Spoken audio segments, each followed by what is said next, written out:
हम लोग का चैप्टर चल रहा है रियल नंबर। इसका एक्सरसाइज 1.1 हम लोगों ने कर लिया है। आज हम लोग 1.2 करने वाले। ये एक्सरसाइज भी काफ़ी सिंपल है और आपके एग्जाम पॉइंट ऑफ व्यू से काफ़ी इंपॉर्टेंट है। इस एक्सरसाइज में आपको क्या करने होंगे, इसमें प्रूव करने होंगे। जैसे देखिए क्वेश्चन नंबर 1 क्या है, prove that √5 is a irrational number. इसे आपको प्रूव करना है कि इर्रेशनल नंबर है। कुछ नहीं है, एकदम मुश्किल नहीं है, एकदम आसान है। इसके लिए कुछ बेसिक कॉन्सेप्ट आपको पता होना चाहिए, एकदम बेसिक। जैसे कि जब हम लोग चैप्टर कर रहे हैं रियल नंबर, तो जब आप रियल नंबर बोलते हो तो ये रियल नंबर्स जो है इसको आप दो टाइप में बोल सकते हो। एक होता है रैशनल नंबर, इसी से निकलता है। एक है आपका रैशनल नंबर, दूसरा है आपका इर्रेशनल नंबर। रियल नंबर इसके दो टाइप्स है, रैशनल नंबर, इर्रेशनल नंबर। अब इसको थोड़ा सा ध्यान से समझिएगा। इर्रेशनल नंबर को डिफाइन करना थोड़ा मुश्किल है, इर्रेशनल नंबर को डिफाइन करना थोड़ा मुश्किल है। लेकिन रैशनल नंबर हम लोग कैसे पहचानेंगे, वो नंबर जो p/q के फॉर्म में हो, जो नंबर p/q के फॉर्म में हो, मतलब जिसे आप फ्रैक्शन में एक्सप्रेस कर सके, ठीक है। जहां q 0 के बराबर ना हो, मतलब डिनोमिनेटर 0 नहीं होने चाहिए, बिल्कुल ठीक। और सर जहां ये p और q जो है, p एंड q, ये कोप्राइम नंबर्स होने चाहिए। ये p एंड q जो है ये कोप्राइम नंबर्स होने चाहिए। अब ये कोप्राइम नंबर्स क्या होते हैं, कोप्राइम नंबर्स वो होते हैं जिसमें कॉमन फैक्टर सिर्फ 1 हो, कॉमन फैक्टर सिर्फ 1 हो, सिर्फ 1 हो। अच्छा, ये हो गया। तो वो नंबर जो p/q के फॉर्म में होना चाहिए, q नॉट इक्वल्स टू 0 होना चाहिए, और p और q जो है वो कोप्राइम नंबर्स होना चाहिए। वो नंबर जो इन क्राइटेरिया को सेटिस्फाई करे उसे आप बोलेंगे रैशनल नंबर, और वो नंबर जो इसको रैशनलाइज को, मतलब इसको सेटिस्फाई ना करे, वो कहलाएगा इर्रेशनल नंबर। सिंपल सा कॉन्सेप्ट है। जो इन क्राइटेरिया को मैच करेगा वो रैशनल नंबर, जो इन क्राइटेरिया को मैच नहीं करेगा वो इर्रेशनल नंबर। इस पूरे एक्सरसाइज में हम लोग इस प्रॉपर्टी को यूज करने वाले हैं। इस प्रॉपर्टी को यूज करके हम लोग सारा प्रूविंग करेंगे। बस एकदम बेसिक सा कॉन्सेप्ट है। आइए क्वेश्चन पे आते हैं। क्वेश्चन नंबर 1 क्या है, prove that √5 is a irrational number. अब डायरेक्टली इसे इर्रेशनल नंबर नहीं प्रूव कर सकते, तो हम लोग एज्यूम करेंगे कि ये रैशनल नंबर है, मान के चलते हैं कि ये रैशनल नंबर है। तो लेट अस एज्यूम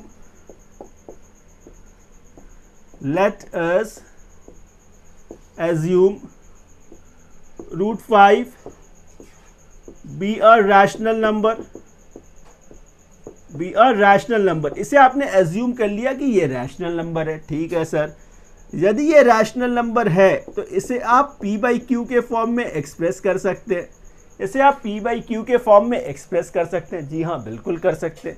आगे क्या करेंगे सर, इसका क्रॉस मल्टीप्लिकेशन कर देते हैं। तो ये √5 × q इक्वल्स टू p, ऐसे लिख सकते हैं ना आप, बिल्कुल लिख सकते हैं। इसके बाद क्या करेंगे हम लोग, इसका स्क्वायरिंग बोथ साइड कर देंगे। इसका स्क्वायरिंग बोथ साइड, क्या किया हम लोगों ने, स्क्वायरिंग बोथ साइड। कुछ नहीं है, एकदम आसान है, स्क्वायरिंग बोथ साइड्स, ठीक है सर। इससे देखिए क्या हुआ, √5 का स्क्वायर क्या हो गया, ये 5, तो ये 5q² इक्वल्स टू p², ये कुछ ऐसा नंबर आया, ठीक है सर। ये 5 जो है इसे इसके नीचे भेज देंगे, तो ये q² इक्वल्स टू p²/5। इसे क्या आप ऐसे लिख सकते हैं, बिल्कुल लिख सकते हैं। अच्छा, ये p²/5 जो आपने लिखा, ये p²/5। अच्छा एक बात और, √5 इक्वल्स टू p/q जो लिखा था आपने, इसमें ये जो p और q है ये क्या है, कोप्राइम नंबर्स है। तो p and q are coprime number, ठीक है। अच्छा, अब मुझे ये एक बात बताइए, इसका मतलब क्या हुआ, p²/5 का मतलब क्या है कि p² is divisible by 5, p² is divisible by 5। इसका मतलब यही तो है। इसका मतलब क्या है, p²/5 का मतलब क्या हुआ, p² इज डिविजिबल बाई 5। यदि p² 5 से डिविजिबल है तो p भी तो 5 से डिविजिबल होगा। p² यदि 5 से डिविजिबल है तो p भी 5 से डिविजिबल है। तो आप क्या बोलेंगे, therefore p is divisible by 5, p is divisible by 5। एकदम सिंपल है, ठीक है सर। इसके बाद क्या करेंगे, इस स्टेप के बाद देखिए p किससे डिविजिबल है, 5 से। आप लेट करेंगे, let p equals to 5k, p equals to 5k। जो भी नंबर आपको मिले, जैसे p इज डिविजिबल 5 है, यदि ये 3 होता तो आप 3k बोलते, 7 होता तो 7k करते। इसे जस्ट लेट कर लेना है, इसे जस्ट लेट कर लेना है, ये स्टेप्स याद रखने हैं आपको। तो p इक्वल्स टू 5k आपने लेट कर लिया। जहां ये k जो है ना, ये कोई इंटीजर्स है, k क्या है, इंटीजर्स है, k is some integer, k is some integer, ठीक है। इसके बाद सर क्या करेंगे, इसका स्क्वायरिंग बोथ साइड कर देंगे। इसके बाद इसका स्क्वायरिंग बोथ साइड, मतलब p square equals to 25k square. क्या किया आपने, इसका squaring both side. Squaring both side करने पे ये मिला आपको, तो स्क्वायरिंग बोथ साइड्स। एकदम सिंपल है, एकदम सिंपल है। अब थोड़ा सा ध्यान से देखिए, अब ये p स्क्वायर था, p स्क्वायर, तो यहां पे देखिए क्या था, ये p स्क्वायर था ना, ये क्या था, p स्क्वायर। तो इस p स्क्वायर को हम लोग 5q स्क्वायर से सब्स्टिट्यूट कर देंगे।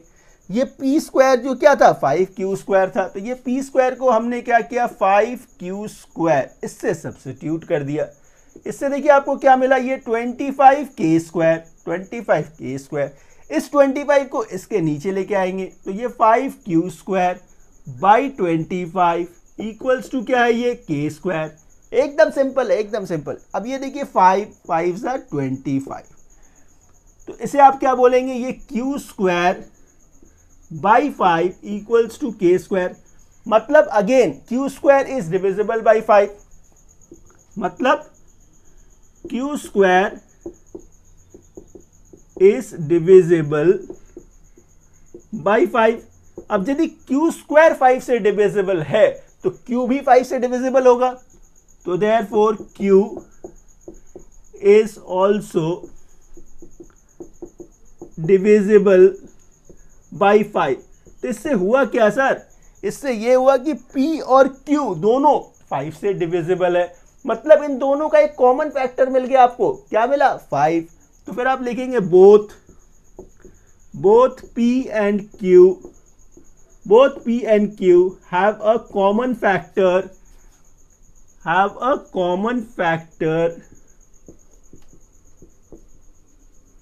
5, have a common factor 5।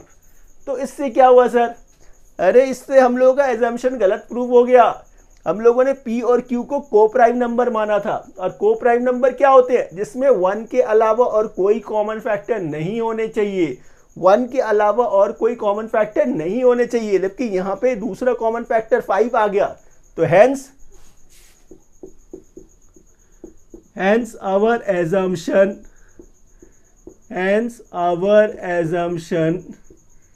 is wrong, hence our assumption is wrong। तो हम लोगों का जो एजम्पशन था वो गलत हो गया। तो एक्चुअल में हम लोगों ने एज्यूम क्या किया था, हम लोगों ने एज्यूम किया था √5 को रैशनल नंबर, और वो एजम्पशन गलत निकला। इसका मतलब ये √5 क्या है, इरैशनल नंबर है। So therefore √5 is a irrational number. बस हो गया proofed. So students, question number 2 देखिए, क्वेश्चन नंबर 2 क्या है, इसे भी आपको प्रूव करना है। Prove that 3 + 2√5 is a irrational number.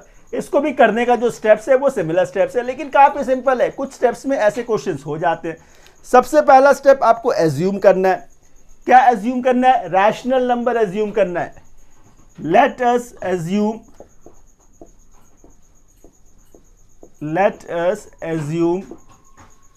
3 + 2√5 be a rational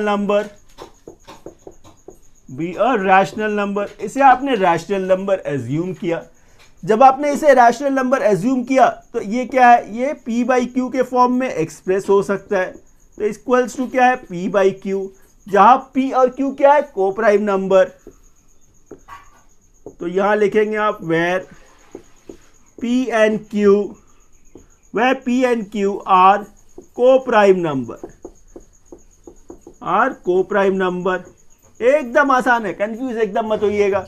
को प्राइम नंबर्स वो नंबर्स होते हैं जिसमें कॉमन फैक्टर सिर्फ 1 होता है, कॉमन फैक्टर सिर्फ 1 होता है। जैसे कि कोई एक फ्रैक्शन सोचिए 5/3 है, कोई एक फ्रैक्शन 5/3 है, इसमें जो ये 5 है इसका फैक्टर क्या है 5 × 1, ये 3 का फैक्टर क्या है 3 × 1, इसमें देखिए कॉमन फैक्टर क्या है 1 ही तो है, इसलिए वो को प्राइम नंबर है, वो को प्राइम नंबर है। अच्छा, तो इसे आपने एस फॉर्म में लिखा।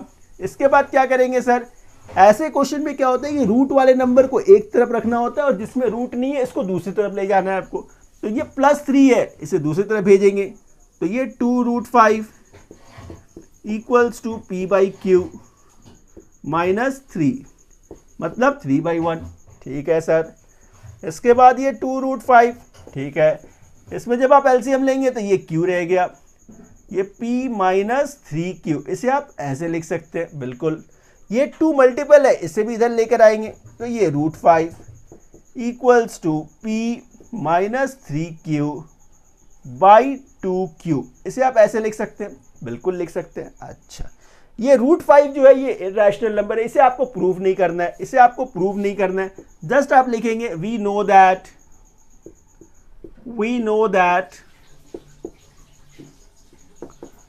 √5 is a irrational number.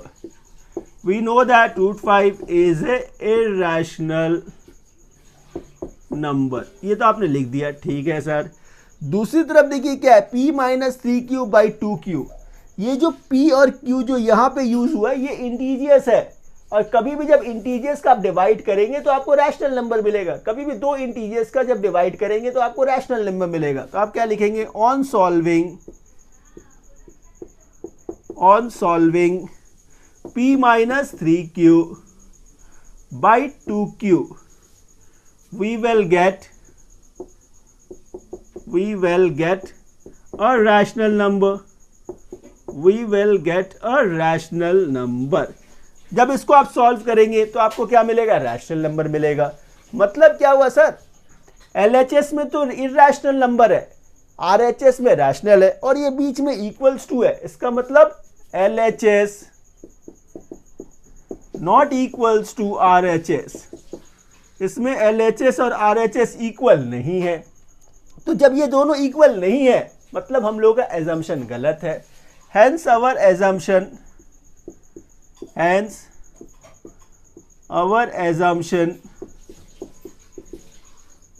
is wrong। तो assumption क्या था आपका, 3 + √5 be a rational number। तो यदि ये रैशनल नहीं है तो फिर क्या होगा, इरैशनल होगा।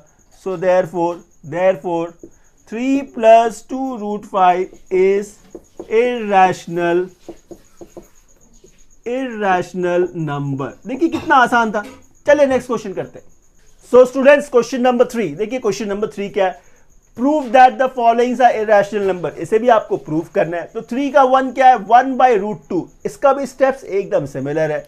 सबसे पहला स्टेप हम लोग एज्यूम करेंगे, लेट अस एज्यूम, तो let us assume 1/√2 be a rational number. इसे आपने एज्यूम किया रैशनल नंबर। तो यदि ये रैशनल नंबर है तो इसे आप p/q के फॉर्म में एक्सप्रेस करेंगे, p/q के फॉर्म में, जहां p और q क्या है, coprime number, where p and q are co-prime number, where p and q are co-prime number। ठीक है, क्रॉस मल्टी, अच्छा ये क्या है, 1/√2 है ना, ये 1/√2 है, इसको मैं उल्टा कर देता हूँ 1/√2 क्या हो गया, रेसिप्रोकल 2/1 हो गया, √2/1 इक्वल्स टू, इसको भी आप रेसिप्रोकल कर दे तो ये q/p हो गया, नहीं समझ में आया तो कोई बात नहीं, आप क्रॉस मल्टीप्लाई करेंगे तो भी वही आएगा, तो अब देखिए क्या दिख रहा है आपको, √2 इक्वल्स टू q/p, यही है। we know that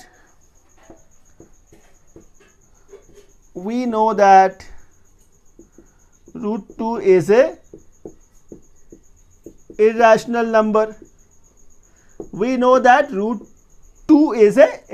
number। ये हमको आपको सबको पता है। Q और P यहाँ पे क्या है, इंटीजर्स है। कभी भी दो इंटीजर्स का जब डिवीजन होता है तो वो क्या देता है, रैशनल नंबर देता है। तो तो आप लिखेंगे on solving Q by P we will get a rational number. We will get a rational number. मतलब LHS जो है वो इरेशनल नंबर है, RHS जो है वो रैशनल नंबर है। इसका मतलब LHS जो है वो नॉट इक्वल्स टू RHS हो गया। तो ये दोनों अनइक्वल हो गए, तो फिर मतलब इस रिलेशन को वो सेटिस्फाइड नहीं कर रहा है। जबकि होना क्या चाहिए था, LHS और RHS इक्वल होने चाहिए थे, लेकिन यहाँ पे अनइक्वल आ गया, मतलब हम लोगों का एजम्पशन गलत है। Hence our assumption is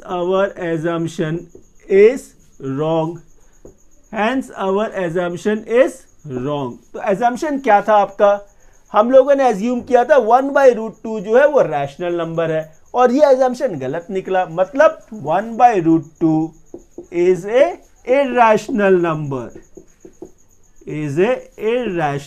number. बस हो गया। सो स्टूडेंट्स, क्वेश्चन नंबर 3 का 2 क्या है, देखिए 7√5, इसे भी आपको प्रूव करना है कि ये इरेशनल नंबर है। तो पहला स्टेप हम लोग एज्यूम करेंगे, एकदम सिमिलर स्टेप्स है, स्टेप्स सारे सिमिलर ही है, एकदम सिमिलर। तो let us assume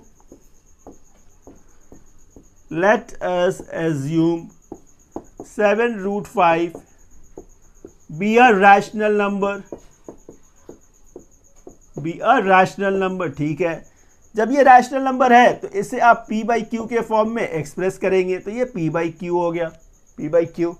ये 7 देखिए मल्टीपल है, इधर आएगा तो डिवाइड हो गया, तो ये √5 इक्वल्स टू P/7Q, इसे आप ऐसे लिख सकते हैं। अब ये देखकर ही आप समझ गए कि आगे क्या करना है।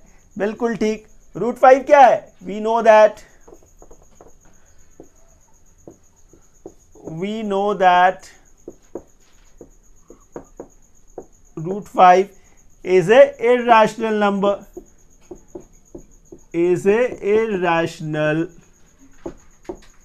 number। ठीक है, on solving P/7Q we will get a rational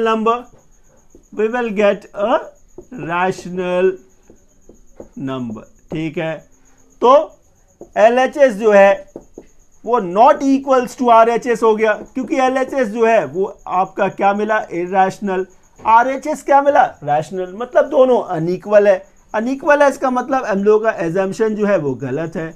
hence our assumption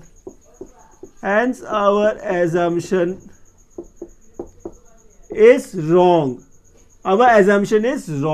तो एजम्पशन क्या था, रैशनल नंबर का। तो फिर आप क्या बोलेंगे, therefore 7√5 is a irrational number. बस खत्म हो गया। सो स्टूडेंट्स, क्वेश्चन नंबर 3 का थर्ड पार्ट, इसमें भी आपको वही करना है, इसे प्रूव करना है कि ये इरेशनल नंबर है, और इसको करेंगे भी वैसे ही। पहला स्टेप क्या लिखेंगे हम लोग, let us assume 6√2 be a rational number।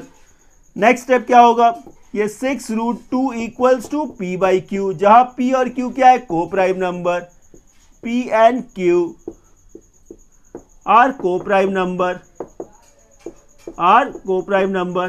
ठीक है, इसके बाद ये 6 नीचे चले जाएगा, तो ये √2 इक्वल्स टू P/6Q, इसे आप ऐसे लिखेंगे। फिर we know that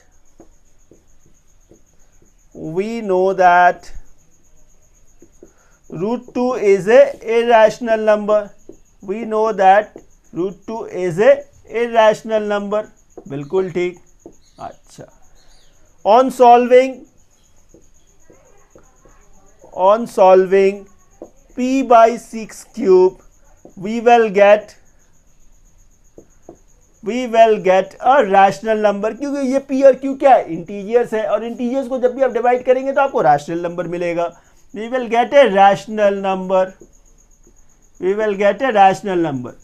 तो LHS इरेशनल है, RHS रैशनल है, मतलब LHS जो है ये नॉट इक्वल्स टू RHS हो गया, नॉट इक्वल्स टू RHS हो गया।